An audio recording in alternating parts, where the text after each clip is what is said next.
Hi everyone, this is Anna with Scrapping, Stamping, and Stuff. I'm back with another stamping video, and today we're going to do a really fun technique with the Stamparatus, and I'm going to show you how to do circle stamping like this.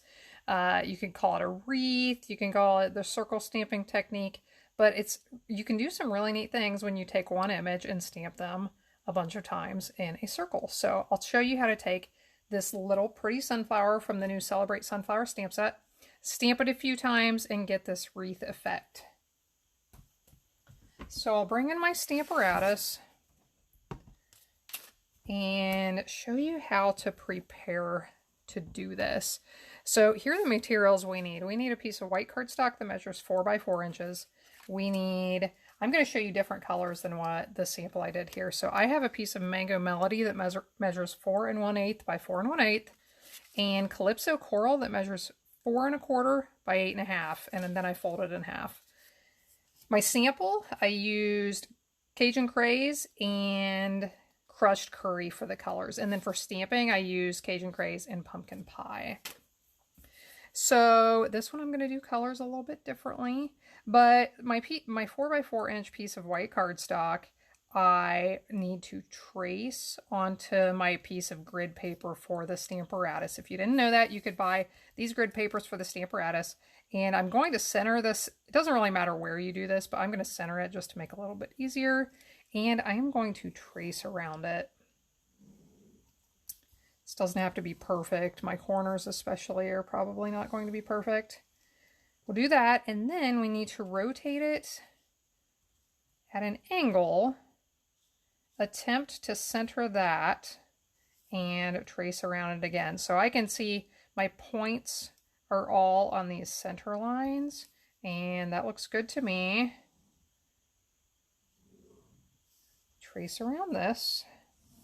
Once you have this prepared, you want to, I would suggest saving this piece of paper in the background. This can be your template forever and ever. Anytime you want to do one of these on a 4-inch square, this can be your template. Now keep in mind, you can do this with any size of square. I tried to do this with a smaller square, which is where I'd seen a tutorial where they used a 3 1/4 inch square. Well, that didn't work for what I'm doing. That wasn't big enough. So you can do the same thing with any size square. Now, if you want to grab your magnet and lay it on here each time, we're going to turn this a few times and repeat stamp. You can use your magnet if you want. I just usually don't. So I'm not going to here, but you are more than welcome if you like. So I have it lined up with my square, not my diamond. Doesn't really matter how you start, but looks like I have a little smudge on there, so I'm going to flip this over. That's why paper has 2 sides. So we'll lay it there, and I want the edge of my flower to be not quite a 1/4 inch from the edge, and I'm going to bring my plate over and mount that onto the clear plate here. So I am going to start with Mango Melody. I'm going to ink this, stamp, and I am going to turn this, I'm going to stay in the same square and turn it 90 degrees. If you wanted to do the same color over and over again, you wouldn't need to do it the way I'm doing, but because I want to alternate colors, I am going to stay in that same square, and we will do this 4 times.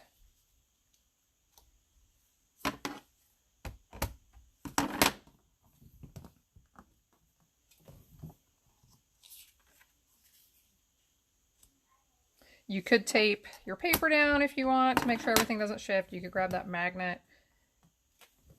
I just find it a little bit quicker to do it without. So, okay, I have those 4 done. Now I'm going to switch colors, and I want to switch to lining up with the diamond. And since I'm changing to a darker ink color, I am not even going to worry. You know, I changed my mind.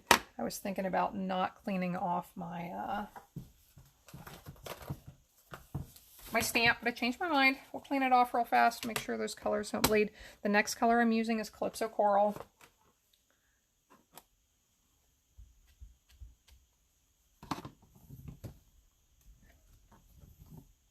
Now we're keeping it in that diamond again. Turn it 90 degrees. My first one I thought turned out with fall colors, and I thought it would be fun to see one in a little bit more summery colors, which the way it's turning out, I'm not sure if this is going to look summery or if it's still going to look fallish, but regardless, I just love this sunflower stamp, and I thought it would be pretty to try this in a couple of different colors. So for those of you who are new to the Stamparatus, I someday am going to make a video just about the Stamparatus. It is a really neat tool. You can do a lot of things with it. And here is one sample. Isn't that neat? I think that is just very cool. You could use all sorts of different stamps to do this technique. So let's mount this to the card. So go ahead and put this on the piece that is Mango Melody. And now we'll put this on the Calypso Coral, the card base. This could open either direction. It could open this direction. Right now it doesn't really matter because I am not putting my bow on yet. But let's do that. Now I want to stamp a greeting on, and here you can see I stamped "You Are Loved." Now, the stamp set does not have a stamp that says that. It has a stamp that says, "Know that you are loved." And I didn't think that would fit very well down here. I wanted something pretty small. So to do this, I used a Stampin' Write marker. I used Calypso Coral, and I am just going to color over the part that says "Know that you are loved." Or I'm sorry, that's the whole stamp. I'm coloring over "You Are Loved." This is kind of a fun trick. A lot of times we don't think outside the box on changing the greetings that we have, but you can do that. I'm going to double check, make sure that I did that right. "You are loved." There we got it stamped, and that looks very nice. So I added a little bow. If you can see, I've got a few different strands of thread here. This is a new part of a new ribbon pack we have called Forever Greenery Trim Combo Pack. So I really like this gold thread. I cut 3 pieces that are 9 inches by 9 inches. 9. Are they squares? They're 9 inches by 9 inches.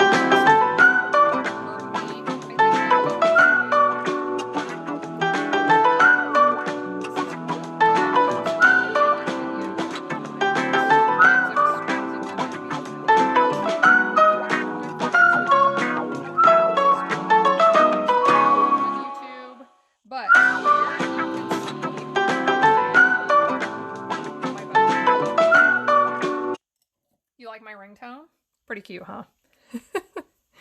So I'll trim off the ends. Nothing is perfect in life, right? That is not supposed to happen, but it just did, so thanks for sticking with me. So I have this. Those are not even remotely close to the same length, so I'm going to trim them off a little better. Okay, that looks better. So I thought that looked really cute. I am going to use a glue dot, my glue of choice, my adhesive of choice when attaching bows. Stick that right on there. Pull it off. Now my glue dot is stuck to the back of the bow, and I'm going to stick it on right down here. So there you go, the circle stamping technique or wreath stamping using the Stamparatus and our new Celebrate Sunflower stamp set. I hope you enjoyed that, and I hope to see you again in my next video. Have a great day, everyone.